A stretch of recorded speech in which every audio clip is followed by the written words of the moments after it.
एक भीषण महामारी की तरह फैला हुआ रोग है जिसे हस्त क्रिया कहते हैं, अंग्रेजी में जिसे मास्टरबेशन कहते हैं। इससे बालकों से लेकर के बड़े तक का ये संहार कर रहा है महामारी। कौन सी महामारी? ये हस्त मैथुन, ये हस्त क्रिया। इससे बढ़कर नाशकारी कोई रोग नहीं है। बहुत ध्यान देने योग्य बातें हैं। आज शर्माया जाता है बातें अपने बच्चों से पूछने में, या अपने शिष्यों को उपदेश देने का यही समय नहीं। उपासना की नींव तो मजबूत होनी चाहिए, तब तो उपासना का मैल खड़ा है। कैसी बातें कर, हम क्रियाएं कर रहे हो,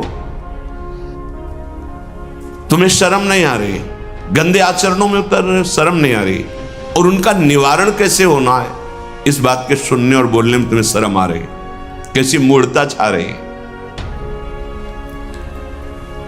ये कराल काल के पंजे में फंसा करके जीवित रहने पर भी मुर्दे के समान कर देता है।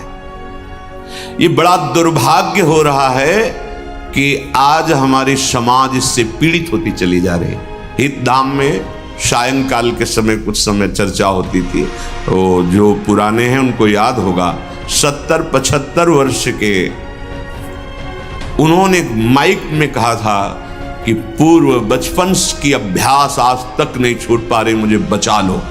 बड़ा आश्चर्य हुआ था कि इतना समय जब इस ब्रह्मचर्य के विषय में चर्चा हुई, उन्होंने सुना तो वो चूंकि कहीं ना कहीं पवित्रता हृदय में थी, तो बोल पड़े माइक में खड़े होके कि इतनी आयु है पर मैं ऐसी गलती आज भी करता हूं, अब मुझे बचा लो। इस महारोग का आना सहज है, पर इससे पिंड छुड़ा लेना बहुत ही कठिन है। किसी डॉक्टर की ना किसी दवा की कोई सामर्थ्य नहीं इसको छुड़ा सके। बहुत गौर से सुनना, और प्रायः इसको बहुत हल्के में लेकर के अपने जीवन को नष्ट किया जा रहा है। ये सबसे बड़ी क्रूरता अपने साथ तुम कर रहे हो। यदि हस्त क्रिया के द्वारा अपनी जीवनी शक्ति को नष्ट कर रहे हो, आपकी नस नाड़ियों से जीवनी शक्ति निचुड़ रही है, ये तुम्हारा नाश कर देगी। इस क्रिया से जितनी हानि उठानी पड़ती है वो हम वर्णन नहीं कर सकते। ये अनिष्टकारी क्रिया खिलवाड़ में सीख जाते हैं बच्चे। एक 13 वर्ष का बच्चा, कुछ चिन्ह होते हैं जो पहले से गुरुजनों की कृपा साधन करने पर परिचय में आ जाते हैं कि ये स्त्री सहवास से वीरपात हुआ है या हस्त मैथुन से हुआ है। देखा, पहले तो मना किया नहीं, फिर जब और जोर दिया कि भाई इसमें तुम्हें लाभ मिल जाएगा अगर आप स्वीकार कर लो। हाँ, दिन में 3-3, 4-4 बार बच्चों का काम खिलवाड़, उनको खिलवाड़ लग रहा है। ऐसा लग रहा है कि बहुत अच्छा मार्ग मिल गया जिससे हम सुखी हो जाएंगे। दुर्दशा ये हो गई कि 13 और 14 वर्ष का बच्चा वो इतने बड़े रोग से ग्रसित हो गया कि लव शंका करते ही जो महान शक्ति, उसका पतन। अब न भजन में रुचि, न किसी सेवा में रुचि, पागलों जैसी बात। तुमको समझाया जी, क्या स्मृति का लोप हो रहा है, कोई उत्साह नहीं, एक जीवन मृत तुल्य बच्चा है यार, बच्चा, जहां कहीं कोई गुंजाइश नहीं। जैसे अग्नि के ऊपर चला जाए तो कैसे चला जाएगा, एकदम पैर ऐसे ये अवस्था किशोर अवस्था है, ब्रह्मचर्य पूर्ण जीवन, एकदम उछलता हुआ जीवन, तेज। कैसा भी कोई हो, किशोर अवस्था बड़ी सुंदर अवस्था होती है, प्रकाश आता है, क्योंकि उस समय तक गलत संबंध। आज तो किशोर अवस्था प्रारंभ होने से ही ये दुर्दशा, मोबाइल, कुसंग, ये सब बहुत नष्ट कर रहा है। इसे खिलवाड़ समझा जाता है। और दुर्भाग्य की बात कि जो हमारे सलाहकार हैं वो उनको कहते हैं इससे रिलैक्स हो जाओगे। ओ, अंग्रेजी का शब्द है वो, हाँ, कौन सा, जो भी स्टेशन हो फ्री स्टेशन, बोले उससे मुक्त हो जाओगे। होश में, होश में। ये उन महापुरुषों के वचन हैं जो ब्रह्माकार वृत्ति में स्थित है। जैसे किसी लकड़ी में घुन लग जाता है और वो खोखली हो जाती है, ऐसे ही शरीर जर्जर हो जाता है।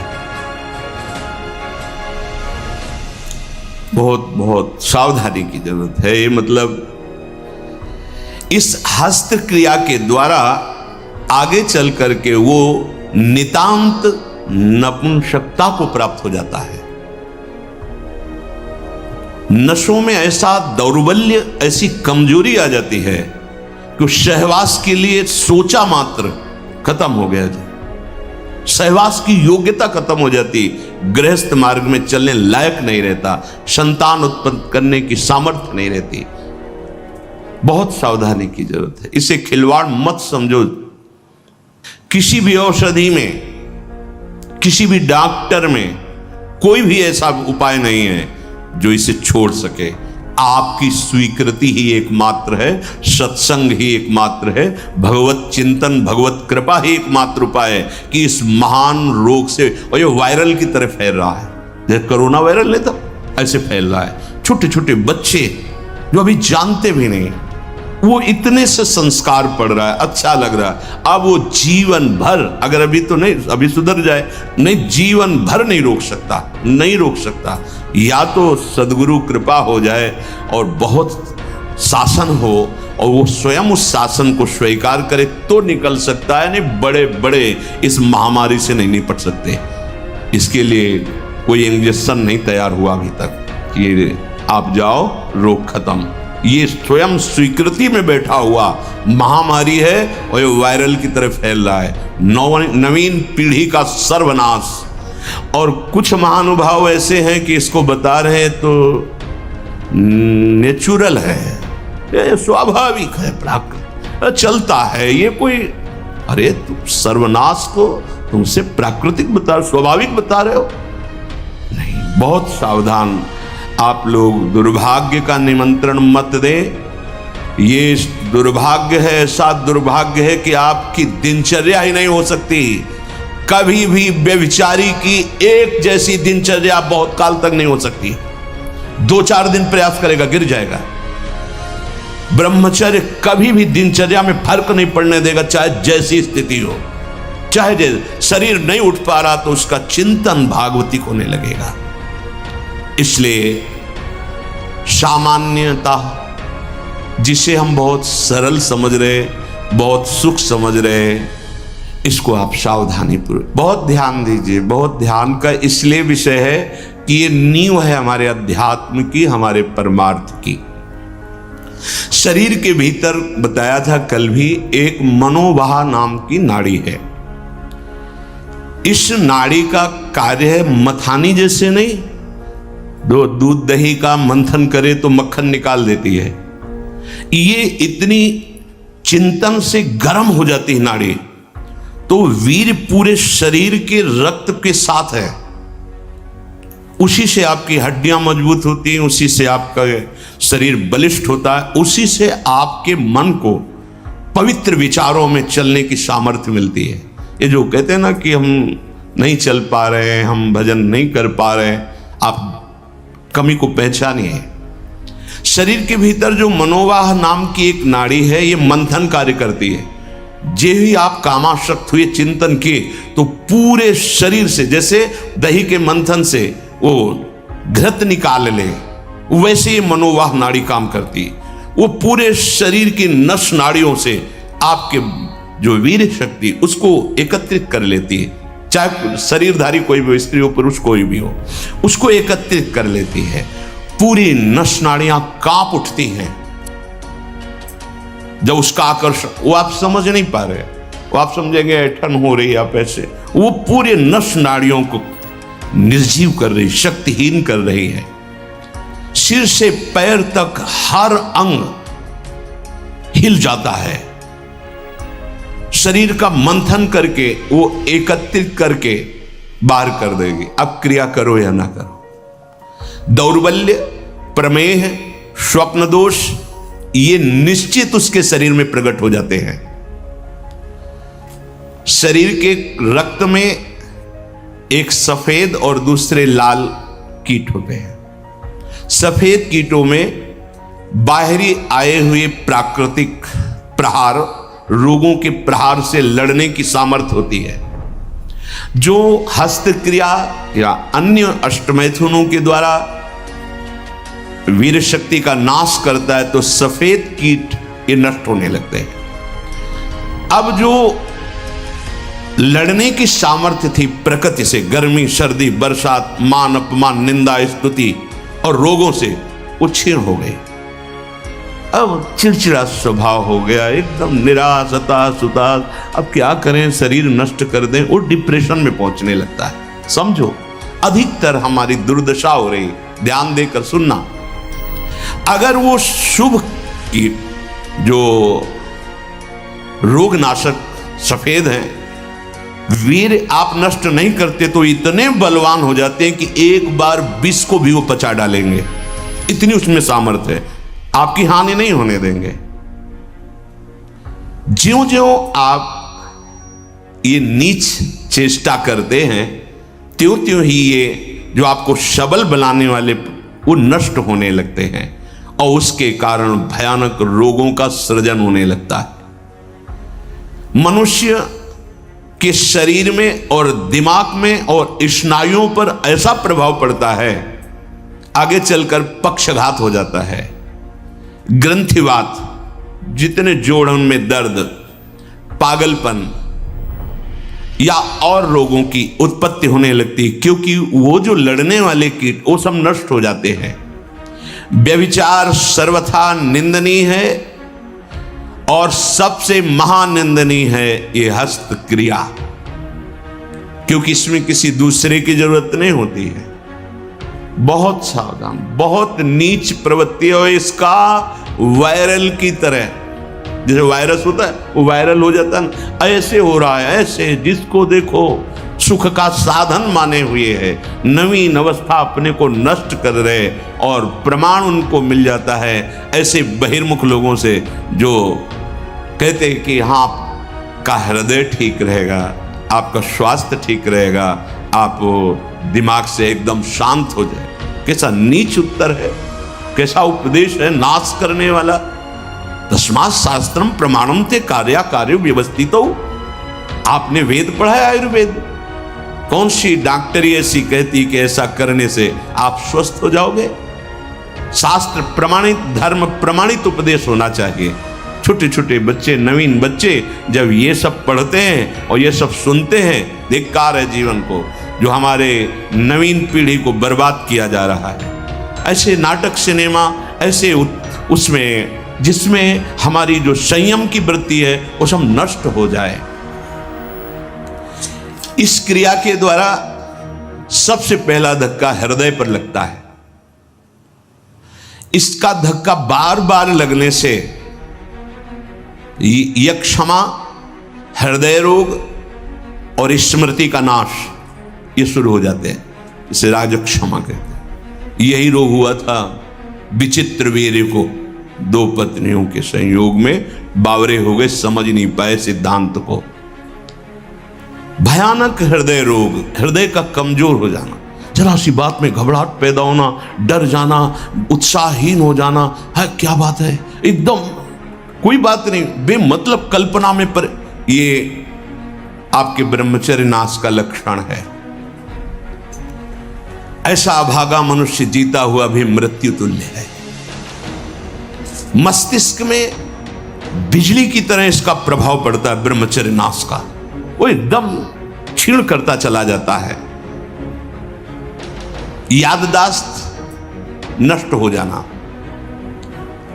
शरीर में एक अजीब सी पीड़ा होना, खाली खालीपन महसूस होना, सुबुद्धि का पूर्ण रूप से ह्रास हो जाना, प्रतिभा न रह जाना, तेज न रह जाना, उत्साह न रह जाना और पागल सा व्यवहार होना, ये शुरू हो जाता है ब्रह्मचर्य नाश से। मस्तिष्क कमजोर होते ही आंखों की ज्योति लड़खड़ा जाती है। ऐसे देखिए, अवस्थागत बात अलग। अभी ब्रह्मचर्य रह करके आप देखो, ये तो प्राकृतिक नेत्र हैं, आपके दिव्य नेत्र खुल जाएंगे। कान में सुनने की शक्ति, दांत के मसूड़ों का फूल करके दांतों को जो रोकने की शक्ति, शरीर की शक्ति, ये सब नष्ट हो जाती है, क्योंकि ब्रह्मचर्य सबका आधार है। बहुत जल्दी बाल झड़ना, बाल पकना, जैसे राजा के नष्ट होने पर संपूर्ण सेना बंदी बना ली जाती है, ऐसे ही शरीर का राजा है ब्रह्मचर्य वीर। इसके नष्ट होने पर हर इंद्रिय, हर नस नाड़ी पराजित हो जाती है। आंख, नाक, कान, जिह्वा, वाणी, पैर, त्वचा, आंतें और इंद्रियां, ये सब असमर्थ होने लगती है। पाचन शक्ति पर बहुत बुरा प्रभाव पड़ता है। अब ये नाश नहीं तो और क्या, जीते जी नाश है। हस्त क्रिया से संपूर्ण शरीर ढीला, फीका, दुर्बल, कमजोर और रोगों का प्रादुर्भाव होने लगता है। मुख की कांति हीनता बढ़ती चली जाती है। मुख प्रसन्न तन तेज विराजा, कीन्ह से रामचंद्र कर काजा। यार चेहरा देखो, वैसा लगता है जैसे सब उड़ गया, कुछ नहीं रह गया, बस केवल सजावट सजावट रह गई है। पवित्रता, जितेंद्रियता, बल, अध्यात्म चिंतन कुछ नहीं, शून्य। बस वही वर्तमान भोगों का चिंतन, कैसे भोगूं, भोगे हुए भोगों का चिंतन। बस आप देख लो अपने हृदय में झांक करके।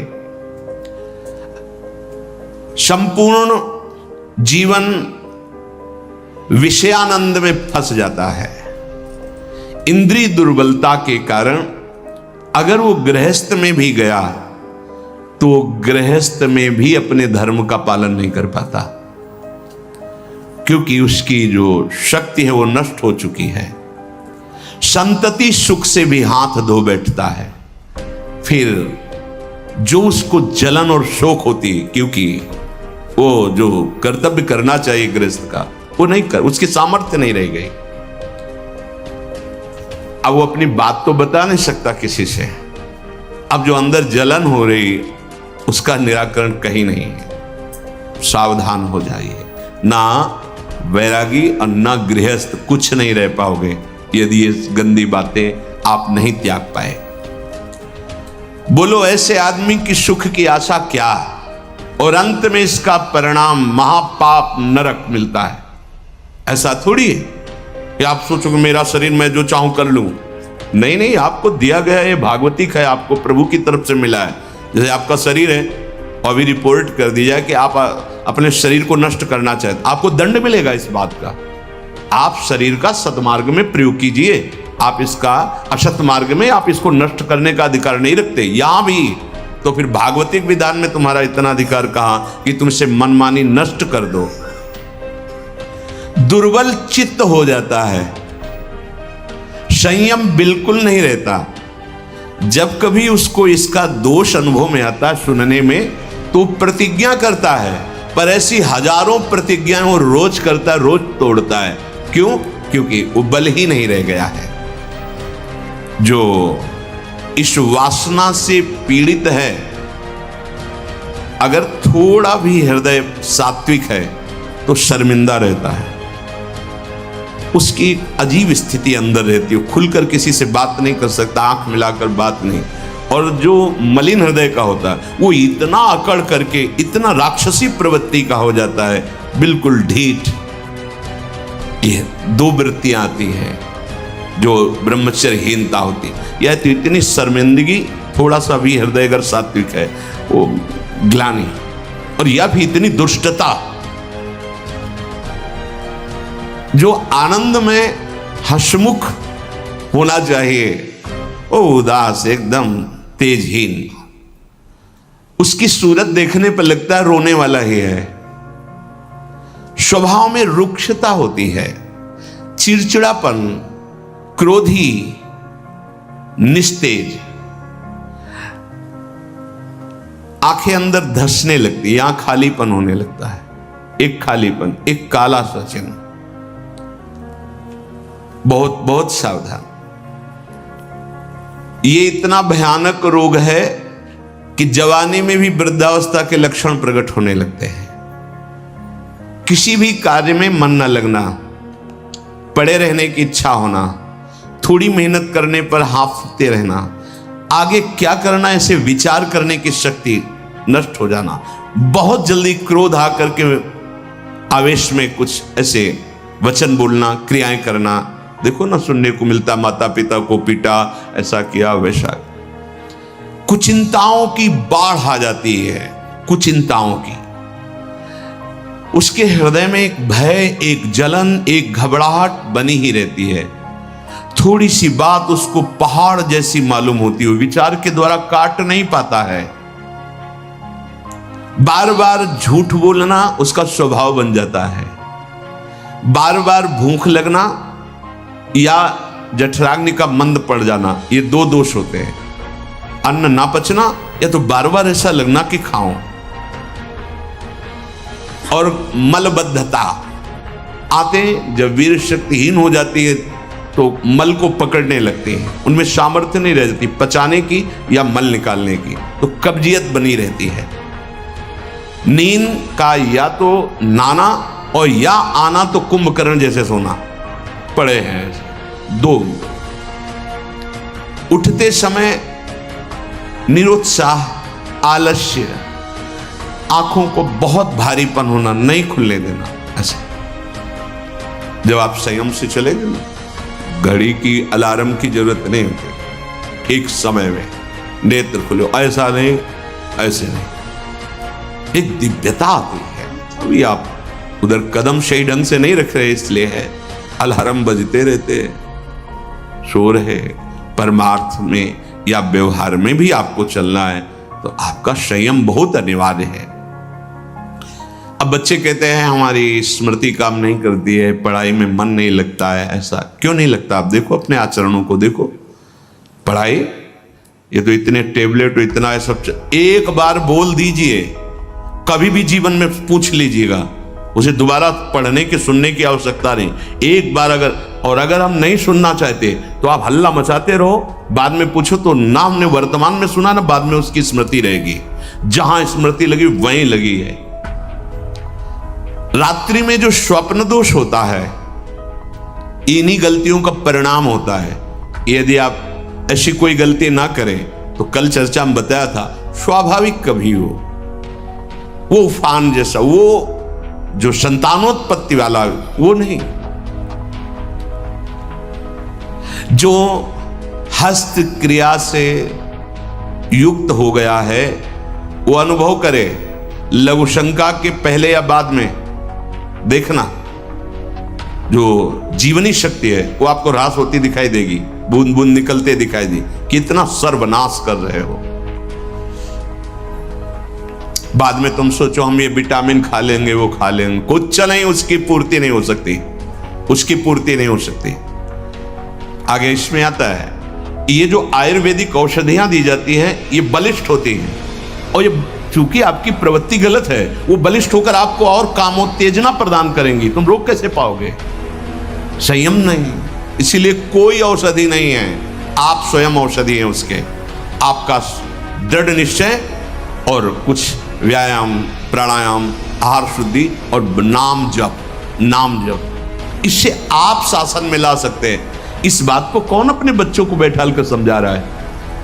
अगर वो नहीं है तो सावधान हो जाएंगे कि अगर कोई ऐसी बात बताता है तो माता पिता ने मुझे पहले सिखा रखा है कि ये बहुत नाशकारी क्रिया है, कभी ऐसा नहीं करना। आप बताते हैं क्योंकि आपको फुर्सत कहाँ है, आप अपने मनोरंजन में मस्त हैं, आपको यही लगता है खिलाना पिलाना ही केवल बच्चों का प्यार दुलार है। नहीं, कभी बैठा लिए, उनकी दिनचर्या देखिए, आप उनसे पहले इस महान दुर्गुणों का आगाह कीजिए कि ऐसी ऐसी बातें आगे कोई तुम्हें सिखा सकता है या तुम्हें है तो नहीं, जानकारी करनी चाहिए। अगर कभी ऐसा हो तो मत, ऐसा मत करना।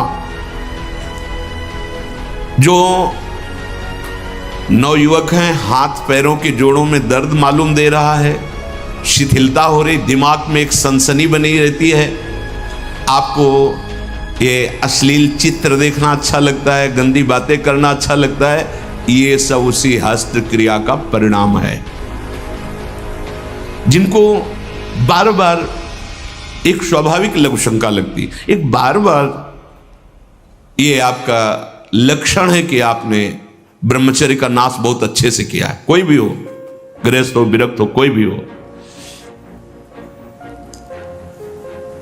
हाथ पैर में कंपन होना, चेहरे पे मुहासे उभर आना, एकदम उठ के खड़े हुए अंधकार सा छा जाना, स्मरण शक्ति का लोप हो जाना, चित्त का अत्यंत चंचल रहना, दुर्बलता, प्रतिज्ञा पूरी ना करना, कोई भी कार्य पूरा ना करना, दिमाग में हर समय गुस्सा गर्मी छाना, नेत्रों में जलन होना, क्षण में गुस्सा क्षण में शांत, माथा, कमर, मेरुदंड, छाती इनमें दर्द होना। ये बिल्कुल ध्यान से सुन लीजिए। रीढ़ की हड्डी झुकाकर बैठने में आराम महसूस करना, ये सब उसी ब्रह्मचर्य नाश के लक्षण है। ब्रह्मचर्य आपको ऐसे बैठने ही नहीं देगा। तो देखो जरा सी एकाग्रता का आएगा तो बिल्कुल सावधान। अरे महान शक्ति है। मुख से दुर्गंध और शरीर से दुर्गंध आने लगती है जो अपनी इस ब्रह्मचर्य शक्ति का नाश करता है। दुर्गंध युक्त शरीर हो जाता है। नाक के किनारे ऐसी हल्की हल्की झाई आने लगती है, ऐसे यहां हल्की हल्की झाइयां पड़ने लगती, काले दाग जिन्हें कहते हैं, ये चिन्ह है ब्रह्मचर्य का नाश करने की। आवाज में कोमलता नष्ट हो जाती है, रुक्षता आ जाती है, स्वभाव में अप्रिय स्वभाव बन जाता है। कोई भी तुम्हारे पास बैठना नहीं चाहेगा, वही बैठेगा जो तुम्हारे लक्षणों से युक्त होगा। किसी भी मार्ग में उसको कामयाबी प्राप्त करने का उत्साह नहीं रह जाता। कर एक नवयुवक भाई कह रहे थे कि अगर वचन सुनने को न मिलते तो हमने तो ठान ही लिया था कि अब अपने शरीर को पूरा कर देंगे। बचा लिया आपने हमारे जो बड़े भाव से गदगद होकर कह रहे थे। ये जैसे आप सुन रहे हो तो आपको एक चोट पहुंचाएंगे शब्द, या आपको उठाने की कोशिश करेंगे। अगर आपने पकड़ लिया शब्द का सहारा तो उठ जाओगे, कोई औषधि नहीं बचा सकती। आप स्वयं बच सकते हो।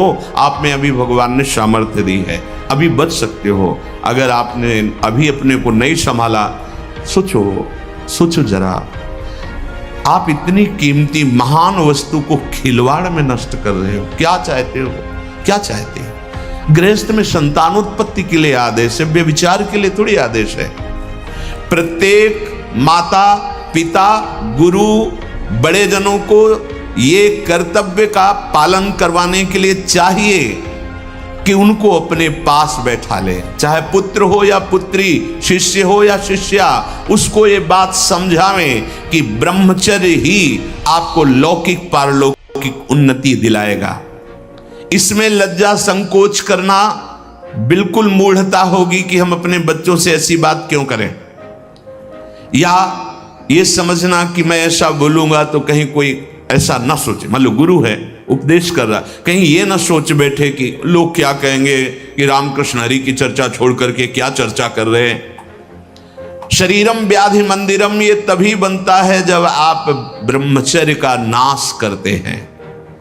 अतः माता पिता से, गुरुजनों से सबसे प्रार्थना है कि संकोच लज्जा छोड़कर अपने प्रियजनों को पास बैठाल कर, चाहे बच्चा हो या बच्ची हो, संयम की शिक्षा जरूर बतावें कि कैसे हम अपने जीवन को, भविष्य को, आप क्या समझते हो, अच्छे अच्छे पदार्थ पवा दिए, खूब पैसा लगा करके उनकी सुविधाएं दे दिए, लेकिन वो जो आचरणहीन हो रहे हैं, जो जीवनी शक्ति का नाश कर रहे हैं, किस उन्नति में जाएंगे?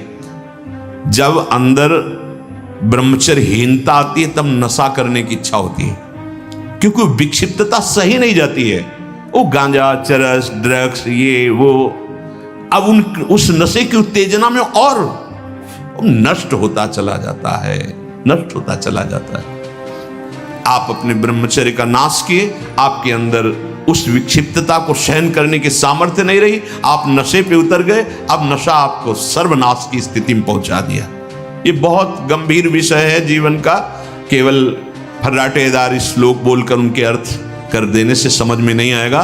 पहले आप अपने आचरणों को सुधारिए, अपनी जीवनी शक्ति की रक्षा कीजिए, तो बिना उपदेश के भी अंदर से आप ऊंचाई पर चढ़ने लगेंगे। और चाहे जितना उपदेश दे लो और चाहे सुन लो, अगर आचरण पवित्र नहीं है तो जहां हो वैसे ही रहोगे, क्योंकि आचरण पवित्रता ही आपको उठाएगी। तो इसलिए माता पिता या गुरु को ब्रह्मचर्य का स्पष्ट वर्णन करने में कभी लज्जा नहीं मालूम होनी चाहिए। और बड़ी दुर्भाग्य की बात हो रही है कि घर परिवार के लोग तो कोई ऐसा बता ही नहीं रहे, और अध्यापक भी इसकी तरफ नहीं बोल रहे। अध्यापक अगर 15 मिनट का समय केवल दैनिक दिनचर्या की पुष्टता के लिए दिया जाए तो हमारे नवीन पीढ़ी की जो उज्ज्वलता है वो प्रकाशित हो जाए। अब हमारे तो समय में ऐसा पढ़ाया नहीं गया था, लेकिन नवीन बच्चे जो जुड़े उन्होंने बताया कि ये सब विषय पढ़ाया जाता है,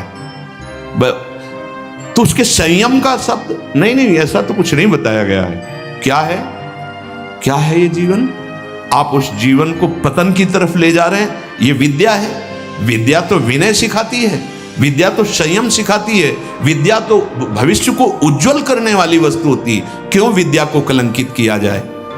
अगर आप बच्चों की नशा प्रवृत्ति जो बढ़ रही उसको नहीं रोका गया, व्यभिचार प्रवृत्ति बढ़ रही उसको नहीं रोका गया, तो हमें लगता है विद्या का मतलब क्या रहा? विद्या जो है वो गंभीरता, संयम, विनय ये प्रदान करने वाली होती है। विद्या उद्दंडता। आज का विद्यार्थी अपने माता पिता की अवहेलना करता है, शास्त्र वाक्य की अवहेलना करता है और स्वयं अपनी अवहेलना करता है, अपने जीवन को पतन गर्त में गिरा रहा है, चाहे वो बच्चा हो चाहे बच्ची हो। कैसे? तो उचित है कि लज्जा त्याग करके, चाहे 15 मिनट का ही केवल हो, लेकिन दैनिक दिनचर्या कैसी होनी चाहिए विद्यार्थी की, यही हमारे गुरुकुलों में सिखाया जाता था। यही संयम बर्ताव करने के कारण वो गृहस्थ में रहते हुए भी राजर्षि कहलाते थे। राजा है पर वो ऋषि शब्द उनके आगे राजर्षि। वो गृहस्थ होते थे पर बंधनीय होते थे। आज हम किस दशा को पहुंचते चले जा रहे हैं? अरे तुम न गृहस्थ हो न विरक्त हो, तुम भगवान के निज जन हो। मनुष्य शरीर भगवान की प्राप्ति के लिए हुआ है। हाँ, तुम्हें भगवान ने गृहस्थ मार्ग दिया, किसी को विरक्त दिया है। अपने अपने कर्तव्य की पूजा करते हुए भगवान को प्राप्त करो। ये मनुष्य जीवन का परम लाभ है। अपनी कोई भी गुप्त बात अपने गुरुजनों से छुपानी नहीं चाहिए। ये अपनी तरफ गुरुजन माता पिता अपने जनों को समझाएं और अपनी सावधानी कि कोई भी गलती वो तुम्हारी गलती नहीं है। तुम्हारा मन बुद्धि, तुम्हारी इंद्रियां तुम्हें गलत फंसा रही हैं, तुम निर्णय नहीं कर पा रहे हो, तो तुम अपनी बात अपने प्रियजनों से, गुरुजनों से जो सही सलाह दे सके उनसे आप रखो। डरो मत, आप उसे छुपाओ मत, घबराओ मत कि अगर हम ऐसा कहेंगे तो हमारे प्रति गंदी दृष्टि हो जाएगी, तो नीच। ऐसा नहीं होता। ऐसे जैसे डॉक्टर होता है, हम उसको अपनी बात बताते हैं तो सही दवा देखता है, ऐसे ही गुरुजनों से जब हम अपनी कमी बताते हैं तो कृपा करते हैं। वो आराध्य देव से प्रार्थना करते हैं, वो हमें ऐसे उपदेश देते हैं जिसके कारण हम ऐसे दलदल से ऊपर उठ जाते हैं। पर हम वो पूछे भी तो हम छुपाना चाहते हैं। इतना प्रिय मानते हैं मन बुद्धि को। मन बुद्धि के द्वारा हमारा जो पतन कराया जा रहा है, हम उसको इतना छुपा के रखते हैं कि करुणा करके यदि गुरुजन पूछे भी तो हम उसे झूठ बोल देते हैं कि नहीं ऐसा कुछ नहीं है। नहीं, आप इतना साथ मत दीजिए इस दुष्टता की प्रवृत्तियों का कि आपका बहुत पतन हो जाए और आप पुनः चढ़ने लायक न रह जाएं अध्यात्म मार्ग में। कई लोग ये समझते हैं कि यदि हम समाज में ब्रह्मचर्य की बात, हस्तक्रिया आदि की बात, शिशु मैथुन आदि की बात करेंगे तो कहीं लोग हम पर ऐसा न सोचे कि ये कैसे शब्दों का उच्चारण कर रहे हैं। बिल्कुल नहीं, लज्जा नहीं करनी, क्योंकि जो नहीं जानते हैं वो इस बात को जानकर सावधान हो जाएंगे और जो गलत करते हैं वो अपने को बचाने की चेष्टा करेंगे। कुसंग में पड़ा हुआ बिना सत्संग के नहीं निकल सकता। बुराइयों को दबाने के लिए अच्छाई क्या है ये जानकारी होनी आवश्यक है। इसीलिए सदाचारी और ब्रह्मचारी बनने के लिए जो सद्गुरु के वचन हैं, संतों के वचन हैं, शास्त्र के वचन हैं, उनको सुनो। उसमें लज्जा का भाव मत रखो। यदि गुरुजन अच्छे ढंग से अपने शिष्यों को समझाएं तो प्रभाव पड़ता है। यदि माता पिता अपने बालकों और बालिकाओं को बैठाल कर समझाएं तो अच्छा प्रभाव पड़ता है। यदि स्कूल में कुछ ही मिनट जो अध्यापक जन हैं इस विषय पर प्रकाश डालें तो उसका प्रभाव पड़ता है। जितनी धातु पौष्टिक औषधियां ली जाती हैं वो सब शोध के देखी गई, उनमें बलवर्धक होता है। और आपकी वृत्ति कामोत्तेजक है तो वो बल आपके अंदर काम वृद्धि ही करेगा जाके। बहुत ध्यान देने योग्य बात है कि ये आयुर्वेदिक औषधि ले लेते हैं, ये ले लेते हैं तो आपकी गति गलत है, इसलिए पावर जाएगा औषधियों का, गलत ढंग से ही प्रयोग हो जाएगा। कोई भी ऐसा वैद्य समर्थ नहीं है जो तुम्हें इस हस्तक्रिया को रोकने की औषधि दे दे। बहुत सुंदर बात है। तुम्हें कोई ब्रह्मचारी बना सके ऐसी कोई औषधि नहीं। एकमात्र मन को प्रभु में लगाकर नाम जप करो और जो संयम बताया जा रहा है वैसा करो, सब ठीक हो जाएगा, सब ठीक हो जाएगा। तुम समर्थ बन जाओगे अपनी इंद्रियों को रोकने के लिए। उपासक पहले भोजन पर सुधार कर रहे। भोजन और बुद्धि का परस्पर बड़ा घनिष्ठ संबंध है। सात्विक आहार निसंदेह आपको इस क्रियाओं से विजय प्राप्त करवा देगा। ध्यान से सुनिए, सात्विक आहार, जब आप भोजन पा रहे हो उस समय नाम जप जरूर चलना चाहिए। अगर उस समय गलत दृश्य देख करके, गलत बातें चिंतन करके भोजन पाओगे तो उसका प्रभाव आपको और गलत में लगा देगा, भले सात्विक भोजन है। ध्यान दीजिए, भोजन के समय जरूर बड़ा आनंद मिलता है। जैसे आप प्रसाद पा रहे हो और आपका अभ्यास फिट है, अब लगा दिया प्रथम यथामति प्रणमो श्री वृंदावन तीरम श्री राधिका कृपा बिनु सब, बड़ा पद है। देखत नव निकुंज सुन सजनी लागत है यति चारु, पद अंदर चल रहा है और अब प्रसाद। चलो नहीं ऐसा आपका अभ्यास, राधा राधा राधा, उस समय व्यर्थ की वार्ता, उस समय व्यर्थ का चिंतन, व्यर्थ के दृश्य देखते हुए भोजन, गलत संस्कार पड़ रहा है। सात्विक आहार आपने पाया पर विचार आपका सात्विक नहीं है, अधार्मिक विचार है, दुष्ट भाव है, तो सात्विक व्यर्थ हो जाएगा भोजन, वो उसी को सपोर्ट करेगा। भोजन के समय बिल्कुल सावधान रहो, वो आपकी नस नाड़ियों में फैलकर वैसा ही प्रभाव फैलाएगा जैसा आप चिंतन कर रहे हैं। भोजन के समय जैसा विचार होता है ठीक वैसा ही आपका स्वभाव बनता है। महापुरुषों का स्वानुभव पूर्ण सिद्धांत है कि भोजन के समय सावधान।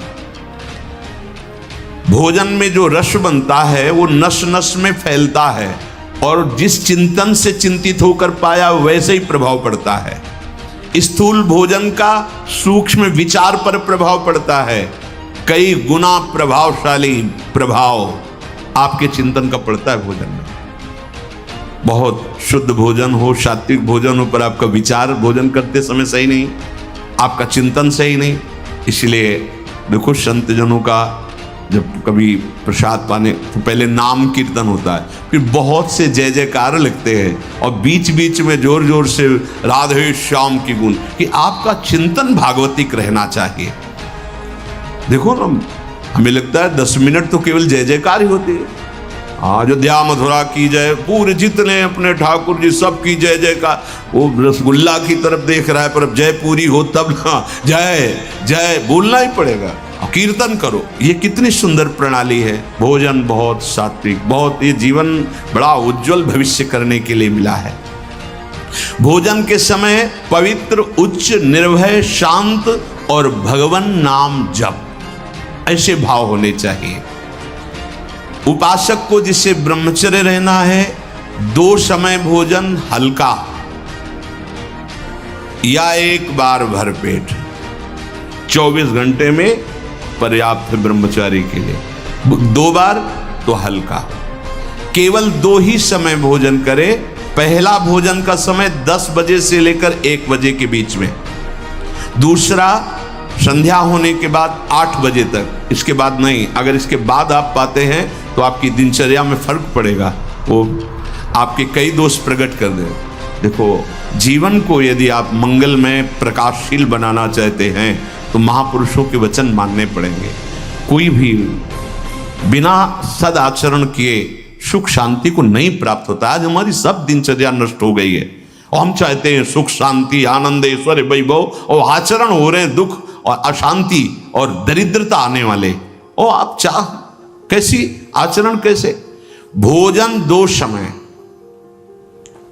बहुत ध्यान से, पहला 10 से 1 बजे तक और मध्याह्न में भोजन पाने के बाद चाहे 15 मिनट ही हो आप विश्राम कीजिए, दाएं बाएं करवट सीधा। ऐसे दिन में अगर आपको रात में सोने से पर्याप्त नींद हो जाती है तो फिर दिन में सोने की जरूरत नहीं, नाम चिंतन करते हुए फिर आप बैठ जाइए, फिर अपनी दिनचर्या में लगिए। शाम के 8 बजे तक भोजन हो ही जाना चाहिए, क्योंकि घंटा आध घंटा टहलना अपनी दिनचर्या, और फिर आप शयन कीजिए, फिर आप जग जाइए समय से। अगर आपको भगवत मार्ग में संयम पूर्वक चलना है तो आपको इस सुधारना होगा। हमें लगता है प्राय आप जो अपनी साधकों की दिनचर्या शायद इसी के अंतर्गत ही है। अगर आपका 2 बार भोजन में विक्षेप पड़ता है तो 1 बार भोजन अच्छे से पा लीजिए, थोड़ा मध्याह्न में विश्राम, बस राधा राधा। अगर चल जाए तो जैसे मिलता है आधा लीटर दूध या 250 ग्राम जो भी, शाम को उसको पी लीजिए। मतलब ब्रह्मचारी को ज्यादा किसी पदार्थों की ताकत की जरूरत नहीं होती, वो स्वयं में इतना। अब अनावश्यक आप डालते रहोगे अनावश्यक, तो फिर आपका चिंतन भी बिगड़ जाएगा, आप नहीं संभाल पाओगे। बहुत संयम की जरूरत है। बहुत गर्मा गर्म भोजन ब्रह्मचारी को नहीं करना चाहिए, उससे आपके ब्रह्मचर्य पे फर्क पड़ जाएगा। ताजा भोजन है पर धुआं नहीं उठना चाहिए, शांत। ये गर्मा गर्म जैसे हो ना, बिल्कुल नहीं। भोजन हमेशा सात्विक, ताजा, सादा होना चाहिए। जो जैसे रोटी ये सब मठरी आदि जैसे 1-2 दिन, मीठा आदि 1-2 दिन, लेकिन जैसे रोटी आदि ये शाम की बनी सुबह नहीं पाई जा सकती, क्योंकि उससे फिर बुद्धि में प्रमाद और तमोगुण बढ़ने की चेष्टा। बासी अन्न नहीं। अच्छा, भिक्षावृत्ति में ये बड़ी सामर्थ्य है कि हमारी झोली में मांगने पर जो आया वो ब्रह्म स्वरूप है, उसका कोई इन सतोगुण रजोगुण तमोगुण से कोई उसका प्रभाव नहीं। ये भिक्षान्न में बहुत बड़ी सामर्थ्य है। राधे श्याम बोला, कोई 5 दिन की सूखी रोटी दे दे वो हमारे लिए अमृतमय, वो नहीं होगा कि ये तो बासी है, क्या तमोगुण पैदा करेगी कि नहीं, वो महाप्रसाद स्वरूप हो जाती है। लेकिन अगर सुविधा है तो ताजान, बहुत गर्मा गर्म नहीं, सात्विकन और कम से बहुत लाभ होता है। आपकी सारी जीवनी शक्ति आत्म पचाने में लग जाती है। अच्छा, एक बार पच नहीं पाया दोबारा फिर उतना ही जान लिया तो भजन क्या करोगे? थोड़ा जो जीवनी शक्ति है उसको आप ईश्वर के ध्यान में, चिंतन में लगाने। जिस दिन आप व्रत रहते हो, जो एकादशी, तो आप देखो उस दिन ज्यादा भजन होगा, अल्पाहार। अगर आप अन्न को उतना ही सीमित पाए जो आपके भजन में विक्षेप न डाले, ये ठूस ठूस के यहां तक भर ले, क्यों? तुम शरीर हो क्या? तुम्हारा विषय है क्या? अरे समझो, बेकार को इस थैले को मोटा करते चले जा रहे हो। ये थैला है। उठने में परेशानी, चलने में परेशानी, बड़ी समस्या दिनचर्या करने में। अब इतना बड़ा पेट हो गया तो दिनचर्या कैसे करें? कैसी दिनचर्या होगी? काहे को इतना खा रहे हो? बोले वो घटाने की दवा ले रहे, किसी दवा की जरूरत नहीं है। सीधे मूंग की दाल उबालो, 2 रोटी शुरू करो। 1 महीने में अगर तुम्हारी चर्बी न कम हो जाए तो मैं बताना। रोज सुबह टहलो, थोड़ा व्यायाम करो। अगर जानकारी हो तो जो योगी जन आपको प्राणायाम की पद्धतियां बताए, और सात्विक भोजन, अपने आप ठीक हो जाओगे। पाना है पिज्जा बर्गर, पाना है तुमको संसारिक को। अब चर्बी बढ़ती चली जा रही, आगे पीछे, न उठने की सामर्थ्य न बैठने की। भाई वृद्ध हो गए हो तो बात अलग है, यहाँ तो जवान के से मतलब ये पेट निकलना मतलब अपने जीवन को खोखला कर देना है। बोलो अपनी दिनचर्या को कैसे कर पाओगे? अब इतना मोटा शरीर बनाने से कोई लाभ नहीं है। आप समझते हो, स्वस्थ शरीर उसे नहीं कहते कि जितना मोटा हो गया स्वस्थ शरीर। आपकी दिनचर्या स्फूर्ति युक्त होनी चाहिए, वो उचित आहार से। युक्ताहार विहार भगवान के वचन हैं। ये जो शब्द लिखे, ये अच्छे पदार्थों को ठूस ठूस कर खाने का स्वभाव ये आपको संयम में नहीं रहने देगा। बढ़िया काजू पड़ी, किशमिश पड़ी, खीर है, अब हटाओ। अरे किसको पिला रहे हो, किसको? ये रसेंद्री के संतों ने कहा है, घाटी नीचे माटी, बस इतना का खेल है। इतने के नीचे गया सब बेकार हो। अब फूल रहा है, गैस बन रही, कब्ज बन रही, डकार इधर घूम रहे, उधर, काहे को परेशानी मोल ले ली। छोटी कटोरी जरा सा, राधा राधा, स्वाद भी हो गया, प्रसाद भी हो गया, शरीर पुष्टता के लिए।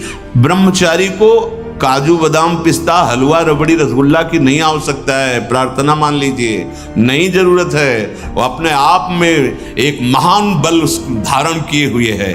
पर अब यही समस्या है कि ना संयम समझ पा रहे हो, ना आहार को समझ। ये आहार तुम्हारा विषय नहीं है। आपको ठीक प्राणों का पोषण करने के लिए उतना जल, उतना अन्न, उतना पौष्टिक आहार देना है, जिससे हमारा मन हमारे कार्यों में हमारे अनुसार चले, जो शास्त्राज्ञा है। बहुत नमकीन, लाल मिर्च, गरम मसाला, कचौड़ी, पकौड़ी, बहुत मिठाई, चाय, काफी, प्याज, लहसुन, ये इंद्रियों को भयंकर चंचलता प्रदान करते हैं और वीर शक्ति का नाश करने में बहुत इनका योगदान है। पूज्य पादुड़िया बाबा से किसी ने कहा कि बाबा हम तो जहां भिक्षा मांगते हैं वहां प्राय पकवान ही मिलता है। बाबा ने कहा कोई बात नहीं, अगर 4 रोटी पाते हो तो 2 कचौड़ी ले लीजिए, बस हो गया, कोई परेशानी नहीं होगी। 4 की है, 2 पा लीजिए। एक बार पूज्य बाबा, बहुत से साधक जन बाबा का, तो कुछ ऐसी कच्ची और मोटी पूड़ी बनवाई और कुछ हल्की एकदम बहुत पकी हुई पूड़ी बनवाई। पकी हुई पूड़ियों को पहले परोसा गया, उनके ऊपर कच्ची पूड़ियां रख दी गई, 1-1, 2-2, और बाबा खड़े हो गए, आ भाई पाओ सब। तो कुछ जो साधक संयमी थे तो ऊपर से शुरू किया, और कुछ साधक जो स्वाद वाले थे वो ऊपर के हटा करके बाबा रुक खड़े हो, क्यों ऐसा किया? तो बाबा वो नीचे वाली पकी थी और ठंडी हो जाती, घर जाओ बहू ले, गरम गरम बनवा पाओ, बाबा जी बनने लायक नहीं हो। अगर रसेंद्री की तृप्तता, रसेंद्री की पूर्णता की तुम्हारी भावना है तो तुम जनेंद्री को नहीं रोक सकते हो। ये वैराग्य मार्ग है। स्वयं बाबा, बहुत महापुरुषों ने भगवत प्राप्ति के लिए स्वयं कष्ट को वर्ण किया। गिरिराज में कोई बहुत बड़े धर्मात्मा पुरुष आए थे, सब संतों को भंडारा कर रहे थे, और उधर बाबा भी पहुंच गए। तो सन्यासी महात्माओं के चरण धोकर वैसे ही आचार्य पद्धति से पवाया जाता था, और जो बाहरी भिक्षु कैसे होते थे उनको लाइन में खड़ा किया जाता था। बाबा लाइन में खड़े हुए जाके, और उनको मोटी रोटी दी जाती थी, और वहाँ खीर पकौड़ी कचौड़ी ये सब ऐसे चलता था। वहाँ दक्षिणा भी दी जाती, उनको केवल मोटी रोटी दी जाती थी। ये कई दिन ऐसा उन्होंने सदाव्रत की तरह, तो बाबा उस लाइन में खड़े हुए, 4 रोटी उनको मोटी मोटी मिली, आ गए और एकांत में 2 रोटी पाई और 2 रोटी जमीन में ऐसे गाड़ दी। और जब पता चला कि पूज्यपाद उड़िया बाबा जी आए हुए हैं, तो वही धर्मात्मा सेठ और सब अंगूर और सेव के झबिया बड़ी बड़ी लेके जहाँ बाबा थे आ गए, प्रणाम साष्टांग, बाबा हो भाग्य आपके, बाबा आप चरण पधराए अंदर। बोले नहीं, हम तो ले आए हैं आपके यहाँ से भिक्षा। कब बाबा? बोले ले आए हैं और 2 पा चुके हैं और 2 कल पाएंगे। और ऐसे रज हटाई और कहे 2 है। अरे बाबा आप? बोले यही तुम्हें हम समझाना चाहते थे कि आपको क्या पता कौन सा महापुरुष किस, ये क्यों भेद जनित भोजन देते हो, एक को ऐसे और एक को ऐसे। एक दिन पवाओ, लेकिन कम से ठीक है, माना उनको सम्मान से बैठ के, उनको खड़े खड़े, लेकिन वही चीज दो जो सबके लिए। बाबा कैसे महान पुरुष, 2 रोटी पाई, 2 पुराने संतों को देखो कैसे जीवन यापन। हाँ देखो, वही बाबा जो एक कवल पाकर 18 घंटा पद्मासन में बैठते थे, जब परिपक्व अवस्था 70 घरों में एक दिन में जाते थे भावना पुष्टता के लिए। बाबा हमारा निमंत्रण गए, 1-2 कवल पाए, ऐसे जरा जरा सब पाए। ऐसे हम अभी भगवत प्राप्त नहीं हुए हैं, तो हम लोगों की इंद्रियां, मन, बुद्धि संसार की तरफ जा रही है। अब हमको संयम की आवश्यकता है। यदि संयम का हम बर्ताव नहीं करेंगे तो सुन लो, भोजन के पहले अच्छे से हाथ धो, मुंह में कुल्ला करो, और लघु शंका लगी हो तो लघु शंका जाओ। भोजन के पहले पवित्र हो। भोजन पाते समय नाम चलना चाहिए या पद चलना चाहिए या अच्छे कोई संत महापुरुषों के जो चरित्र हैं उनका चिंतन करना चाहिए। खड़े भोजन नहीं पाना चाहिए, लेटे भोजन नहीं पाना चाहिए, चलते हुए नहीं पाना चाहिए। प्रातः काल कल चर्चा हुई थी, जो जलपान हो बड़ा औषधि का कार्य करता है। ब्रह्मचारी को बाल भोग नहीं करना चाहिए। सोचो भैया, ब्रह्मचारी को बाल भोग नहीं करना, 10 से 1 के बीच में और 8 बजे तक शाम के भोज, इतने में मर थोड़ी जाओगे। अरे यार, कई कई दिन भोजन नहीं मिला है, कई कई दिन के गंगा का किनारा है, गांव जाने का स्वभाव नहीं था, बस आकाश वृत्ति का सहारा था। ये अगर आप बाल भोग नहीं करोगे तो आप क्या परेशानी हो जाएगी। 10-11 वो तो मिलेगा ही आपको। हमारे तो जीवन में था कि पता नहीं कब मिलेगा, कहाँ मिलेगा, कोई भरोसा नहीं। कभी इतना गुड़ कोई दे दिया, कभी वो जो गंगा किनारे बारी लगाते हैं, वो हे बाबा 2 परेठा लोगे, भगवान दिए ऐसे मान के गंगा जी ने गुड़ पा लिया। बड़ा आपको तो निश्चित है कि आपको मिलेगा भोजन, फिर आप बाल भोग क्यों? बाल भोग पच नहीं पाया, राज भोग डाल लिया, वो पच नहीं पाया तो आप बीमार हो जाओगे, कब्ज हो जाएगी, गैस बनेगी, आपका भजन में मन नहीं लगेगा, तो फिर वही प्रमाद की स्थिति आएगी। भोजन होने के बाद 100-200 कदम चलना चाहिए, टहल करके। दिन में 15-20 मिनट विश्राम, रात्रि में भोजन के बाद आधा पौन घंटा नाम जप माला उठाओ, छत में या कहीं जैसा हो, आराम से भगवत चिंतन करते हुए टहलो, इन्हें तुरंत पा करके फिश हैं। कल बताया था उपासक को 3 लीटर पानी पीना ही चाहिए। उससे पेशाब के द्वारा बहुत सी जो शरीर को कष्ट देने वाली वो पित्त आदि ये सब तैयार वो निकल जाते हैं। कब्ज की बीमारी पानी की कमी और गरिष्ठ पदार्थों के पाने से होती है, ये नहीं होना चाहिए। तभी आप ब्रह्मचर्य, जल पीते समय धीरे धीरे आराम से पीना चाहिए, गट गट गट ऐसे नहीं, राधा राधा नाम लेते थोड़ा थोड़ा 5 मिनट में धीरे धीरे। प्यास की पानी से ही बुझाएं प्यास को, सोडा वाटर, लेमन या ठंडे पेय पदार्थ जो शीशियों में आते हैं, हाँ ये ब्रह्मचर्य, संयमी, भगवत मार्ग, ये सब चीजें ले भाई। आपको अमृत पान करना है, राधा नाम सुधा रसम रसी, तुम बहुत सावधान। प्रकृति के विरुद्ध चलने से कभी कोई सुख का अनुभव नहीं कर सकता, बहुत सावधान। भोजन के समय आपको पानी नहीं पीना है। यह अभ्यास आपकी दिनचर्या में बहुत बाधा पहुंचा देगा। यदि आप भोजन के साथ पानी पीते हैं, गैस बनना शुरू हो जाएगी, कब्ज बनना शुरू हो जाएगा, आप परेशान हो जाएंगे। अगर आपको भोजन में पानी की आवश्यकता लगती तो आप आधा घंटे पहले थोड़ा पानी पी लीजिए, भोजन के आधा घंटा पहले, और भोजन के समय बिल्कुल मत पीजिए, और भोजन के आधा घंटा 1 घंटा बाद आप सबके पानी पी लीजिए, उतना जितना श्वास और भजन करने में परेशानी ना पड़े। खड़े खड़े पानी नहीं पीना चाहिए। रात्रि में सोने के समय गर्म दूध नहीं पीना चाहिए कि आप गरम गरम दूध पी रहे, नहीं, उसको एकदम शांत कर लीजिए दूध को, जब धुआं न रह जाए। अगर दूध भी पीना है तो पीने के बाद 20-30 मिनट टहलना चाहिए, नहीं कि दूध पी के आप सो गए, संयम में नहीं रह पाओगे। प्रातःकाल उठते ही सूर्योदय के पहले यदि आपको सुविधा हो जाए, एक तांबे का पात्र रखो और उसमें जल पूरी रात्रि भरा रख लो और वो पियो, तो आपको बहुत संयम में सहयोग मिलेगा और रोगों के नाश में सहयोग मिलेगा। तांब पात्र में रात का रखा हुआ जल। ये नितांत सत्य है कि कोई भी नशा करने वाला ब्रह्मचारी नहीं रह सकता। जो तमाकू और भांग, गांजा, अफीम, इस तरह के कोई भी नशे वो ब्रह्मचर्य नहीं टिकने देंगे। इसलिए कोई भी नशा न करे, आलस्य अपने कर्तव्य कर्म में न करे, हृदय को बार बार शीतल करता रहे, ऐसा चिंतन करे। संतुष्टायेन केन वा, ऐसे चिंतन मत करो कि हृदय तुम्हारा जलता रहे।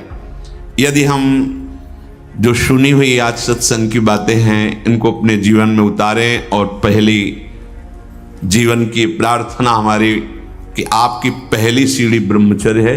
यदि आप ये हस्त क्रिया या किसी भी तरह से गंदी आदतें पूर्व संस्कारवश कुसंगवश हैं तो आप छोड़ दीजिए, हिम्मत कीजिए, एक बार जलिए, एक बार नियम ले लीजिए, मैं ऐसा नहीं करूं, खान पान कीजिए और सोने का एक निश्चित समय रखिए।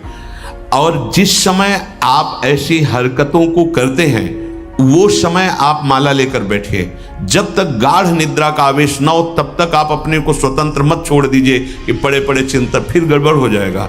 बिल्कुल ऐसा ही किया गया है जीवन में। हाँ, भोजन के बाद, चलने के बाद वज्रासन में बैठकर जब नींद आई तो कभी कोई माला लिए, कभी हाँ, भोजन के बाद, चलने के बाद वज्रासन में बैठकर जब नींद आई तो कभी कोई माला लिए, कभी माला रखे। ओ गुरु कृपा से जब ऐसी भावना बन जाती, निरंतर मंत्र नाम जब चल रहा है, वो बात अलग है। पर आपको अपनी दिनचर्या, अब आप सोने जा रहे हैं और आराम से दरवाजा बंद किए और लेट गए और मोबाइल हाथ में, सर्वनाश की स्थिति आप में आ ही जाएगी। क्योंकि एकांत में मन बहुत बलवान होकर इंद्रियों के साथ भोगों का चिंतन करता है। ये बिल्कुल सावधानी रख लीजिए। बलवान इंद्री ग्रामो विद्वानम अपि कर्षति, जहां एकांत होंगे, मोबाइल हाथ में, वो आपको दुर्गति करने का बहुत बड़ा साधन बन जाएगा। पहला काम, कमरे में जब जाओ स्विच ऑफ कर दो। बिल्कुल जैसा कहें, माला उठाओ या कोई महापुरुष का चरित्र उस समय पढ़ो, वो आपको थप्पड़ की तरह लगेगा। और चरित्र पढ़ के उसी के चिंतन करते हुए सो जाओ, या माला लेकर के जप करते जब नींद आए तब सो जाओ। कोई ऐसी चेष्टा मत करो जो तुम्हारे उत्साह को, तुम्हारी जीवनी शक्ति को नष्ट करके नरकगामी बना दे। बहुत बढ़िया अवसर मिला है, निकल चलो प्यारे। बार बार आप देख रहे हो कि आपकी दुर्दशा कर रही चेष्टाएं, आप जो कहते हो मैं छोड़ नहीं पा रहा, उसका कारण है आपका निश्चय। आप निश्चय ठीक नहीं कर पा रहे। और नाम जप करो, ऐसा निश्चय होगा। आप इस सत्संग सुनकर मनन करो, ऐसा निश्चय होगा कि निश्चित भगवान की कृपा से आप इस जीवन में संयम पूर्वक बर्ताव करते हुए भगवत प्राप्ति कर पाएं। श्री राधा वल्लभ लाल।